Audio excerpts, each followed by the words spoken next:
Okafor's household story, a lesson in fairness. Narrator deep, warm tone. My people, gather close and listen. This is the story of a man called Okafor, whose life was shaped by loss, guided by wisdom, and remembered for peace. Okafor was only 12 years old when tragedy struck, both of his parents gone, just like the morning dew under the hot sun. Their death was mysterious. Some said it was sickness, others whispered of spiritual matters. His aged grandparents took him in, raising him like their own son. They taught him to work the land, to respect elders, and above all, to live in peace with others. Years passed. Okafor became a strong young man.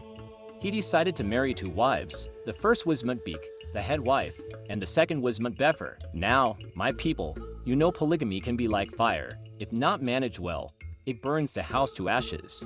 But Okafor was wise. He made a rule in his home: everything must be shared equally. On Eek and Ori market days, Mukbik would feed him and warm his bed. On Ofor and Quo, it would be Mukbefer's turn. Mukbik gave him 5 children. Mukbefer gave him 7. But in Okafor's house, all 12 children ate from one large wooden plate. There was no "these are my children" or "those are your children." They were simply Okafor's children. The whole village wondered, how can two wives live without quarrel? Surely Okafor is using juju, but it was not juju. It was justice. The test. 1 year, the rains delayed, the yam barns grew empty.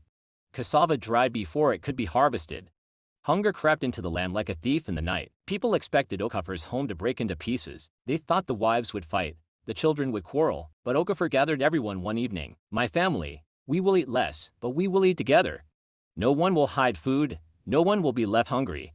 A family is not tested when the stomach is full.